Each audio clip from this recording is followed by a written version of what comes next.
जय हिंद दोस्तों।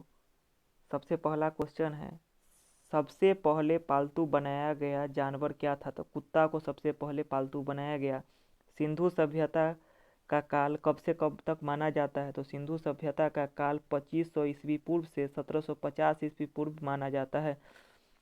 सिंधु घाटी सभ्यता थी आद्य ऐतिहासिक सभ्यता थी। सिंधु घाटी सभ्यता प्रसिद्ध थी सुनियोजित शहर हेतु, मतलब सिंधु घाटी सभ्यता एक शहरी सभ्यता भी थी।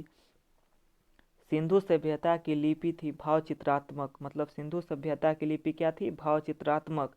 सिंधु सभ्यता के लोगों का व्यवसाय क्या था? सिंधु सभ्यता के लोगों का व्यवसाय कृषि था। सिंधु वासियों का मुख्य फसल क्या था? जौ और गेहूं। सिंधु सभ्यता का पूर्वी पुरा स्थल है आलमगीरपुर मेरठ, जो कि उत्तर प्रदेश में है। सिंधु सभ्यता का पश्चिमी पुरा स्थल सुतकांगेडोर बलूचिस्तान में है। सिंधु सभ्यता का उत्तरी पुरा स्थल मांडा अखनूर जम्मू कश्मीर में है। सिंधु सभ्यता का दक्षिणी पुरा स्थल दाइमाबाद अहमदनगर महाराष्ट्र में है। सिंधु सभ्यता थी नगरीय सभ्यता या शहरी सभ्यता थी। आर्य सबसे पहले कहाँ बसे? पंजाब और अफगानिस्तान, मतलब आर्य जो थे सबसे पहले पंजाब और अफगानिस्तान में बसे। आर्यों का मूल निवास स्थान कहाँ था? मतलब आर्यों का जो मूल निवास स्थान था वह कहाँ था? तो मध्य एशिया में।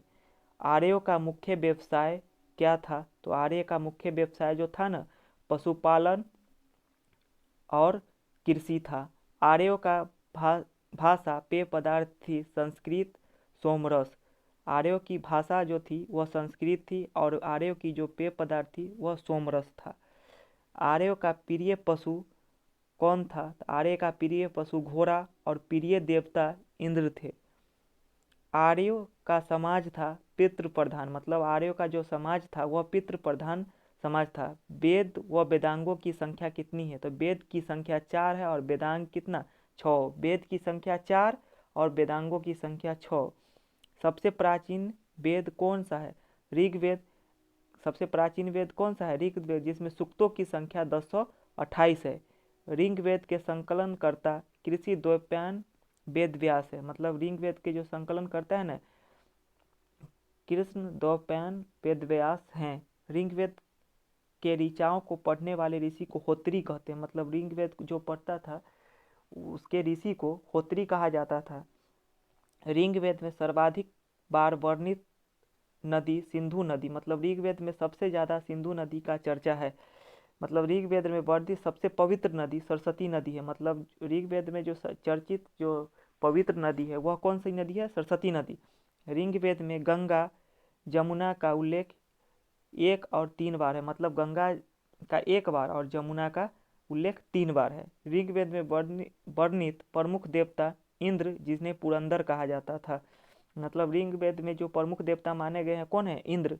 गायत्री मंत्र है ऋग्वेद के तीसरे मंडल में। गायत्री मंत्र के रचनाकार विश्वामित्र थे, मतलब गायत्री मंत्र के जो रचनाकार थे वह कौन थे? विश्वामित्र। इसी तरह कोई के जीके के देखने के लिए चैनल को शेयर सब्सक्राइब जरूर करें।